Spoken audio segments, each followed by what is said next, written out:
ہمیں پیسے مل جائیں گے. اور یہ جو فائنانس منسٹر اور آرمی چیف نے بزنس کمیونٹی سے ملاقات کی ہے, اس میں یہی بتایا گیا ہے کہ اس طرح کبھی آئی ایم ایف نے پاکستان کے اوپر پریشر نہیں ڈالا. تو پاکستان تو نیوٹرل رہنا چاہتا تھا اور چاہتا تھا کہ ہم چائنا سے بھی فائدے لیں اور امریکہ سے بھی فائدہ لیں.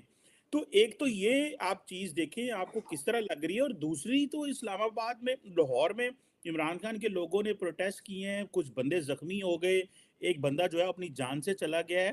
طاہر صاحب یہ تو ملک کے اندر افراتفری ہے, آئی ایم ایف پیسے نہیں دے رہا اور ہمیں یہ کہا جا رہا ہے کہ اپنی سائیڈ کلیئر کریں.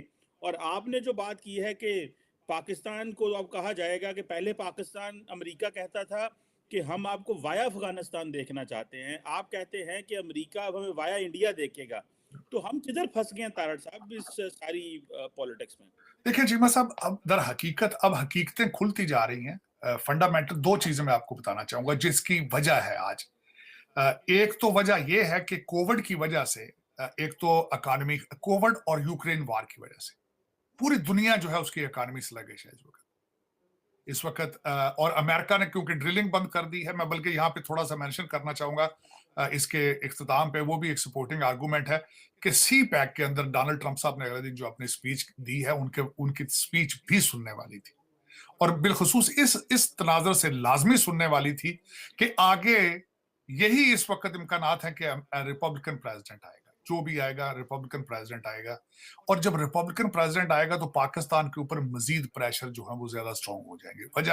اس کی وجہ یہ ہے کہ ریپبلکن جب آتے ہیں, دونوں پارٹیوں کے پورٹ فولیو کے اندر فنڈامنٹل ڈفرنس یہ ہے کہ ڈیفنس کو دیکھا جاتا ہے, پینٹاگان کو سٹرونگ کیا جاتا ہے. جب پینٹاگان کو سٹرونگ کیا جائے گا اور بالخصوص جب فوج کو کوشش کی جائے گی کہ یو ایس آرمی کا مورال بہتر کیا جائے جو ڈی مورلائزڈ ہے ڈیو ٹو افغانستان, تو پاکستان کے کریکٹر کو ڈسکس کیا جائے گا, مزید پریشر بڑھیں گے.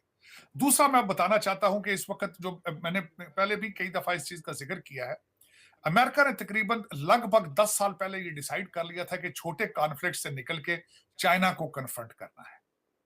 China is the biggest threat. یہ آج سے 10 سال پہلے ایک امریکہ, پاکستان کے اندر بھی وہ رہے ہیں, ان کا نام میرا خیال ہنٹر یا منٹر تھا, ایک ایمبیسڈر تھے, انہوں نے یہ ایسے لکھا تھا, بڑا کیمرون منٹر انہوں نے وہ ایسے لکھا تھا, اس کو ایکسپٹ کیا گیا تھا. وہ بہت اہمیت رکھتے ہیں امریکن فارن پالیسی کے اندر. تو ان کے ایسے کے مطابق کہ عراق, لیبیا, یہ چھوٹے چھوٹے افغانستان کانفلکٹ سے نکل کے کنفرنٹ کریں چائنا کو, چائنا جس طریقے سے, اور واقعی اس میں ان کے پوائنٹ کے اندر ایک تقویت تھی کہ 50 سال کے اندر, بلکہ 50 سے بھی کم سال کے اندر چائنا جو ہے دنیا کی ابھرتی ہوئی سپر پاور بنی ہے. اگر ڈونلڈ ٹرمپ صاحب اس کے اوپر ٹیرف لگا کر نہ روکتے ان کی ترقی کو, تو وہ امریکن اکانومی کو کراس کر چکے ہوتے آج تک. اب اس میں اب در حقیقت کیونکہ جو بائیڈن پیریڈ کیا ہے, جو بائیڈن پیریڈ کو کہا جاتا ہے تھرڈ ٹرم آف اوباما جو تھا as a president, weak foreign policy تھی. He was calculated.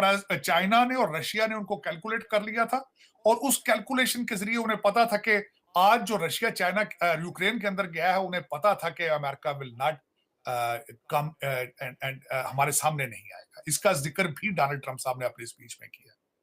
اب ان کے پاس, امریکہ کے پاس کوئی چوائس نہیں ہے کہ اپنے ایلائز کو دیکھے, اپنے دوستوں کو اور دشمنوں کو جو ہے وہ اپنی گروپنگ سٹرونگ کرے.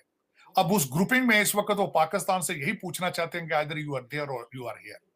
Are you a friend or are you foe? جو پہلے ایک کویسچن پوچھا جاتا تھا پاکستان کے حوالے.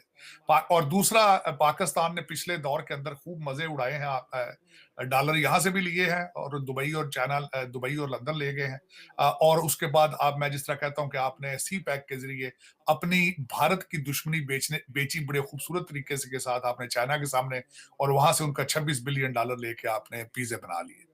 یہ بھی کوئی ساری دنیا کو پتا ہے, ایجنسیاں دیکھتی ہیں. اور جب کہتے ہیں جب بہت زیادہ اکانومی ٹھیک ہو تو لوگ شاید یہ کچھ بلین جو آپ کھاتے ہیں امریکہ سے لے کے کھاتے ہیں, شاید وہ اگنور کر دیتے. جس طریقے سے ڈونلڈ ٹرمپ صاحب آئے تھے تو آتے ہی انہوں نے ٹویٹ کی تھی کہ 35-37 بلین آپ ہمارا کھا گئے ہیں. لیکن اس کے بعد انہوں نے عمران خان کے ساتھ بھی لوی ڈبی ہو گئے, باجوہ صاحب بھی آ گئے, سارا کچھ ہو گیا. لیکن اب وہ حالات نہیں ہے, اور میں آگے پریشر یہ بھی آنا ہوگا. میں یہاں پہ یہ بھی یاد کرانا چاہوں گا 22 سینیٹر جو ریپبلکن ہیں انہوں نے پہلے ہی جو ہے ایک بل پاس کرانے کی کوشش کی تھی پاکستان کے خلاف کہ we want to know کہ what was the Pakistan's role behind in Afghanistan supporting Taliban. تو اس میں وہ چاہتے ہیں کہ کلیریفائی کیا جائے. اور میں ایک آج ساتھ اس کو آپ کو یہ بھی بتانا چاہوں گا کہ فیوچر کے اندر امریکہ پاکستان سے ڈیل کرے گا تو ہمیشہ بھارت کو پوچھ کے کرے گا. یہ بھی میں آپ کو بتانا چاہتا ہوں. ان کا انفلوئنس اتنا زیادہ ہے اس وقت. ان کی اپوائنٹمنٹس دیکھیں یہاں پہ وائٹ ہاؤس کی, اور واشنگٹن ڈی سی میں ان کا انفلوئنس دیکھیں, اگر آپ پریشان ہو جائیں گے. اور دوسرا, آپ ابھی تک آپ نہ صرف you are not in Washington D C, دنیا کے کسی کیپٹل میں آپ موجود نہیں ہیں. آپ کے اسٹیبلشمنٹ کے, آپ کی افسر شاہی کے بچے ضرور پڑھ رہے ہیں یہاں پہ, لیکن not a single person representing Pakistan.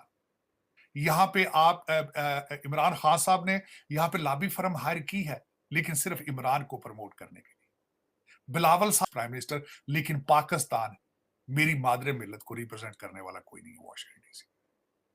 یہ آج سے نہیں ہے, میرا خیال ہے 76 سال سے ہی ہے, اور آنے والے 76 سال میں مجھے نہیں لگ رہا کہ شاید آپ اس پوزیشن پہ آئیں گے.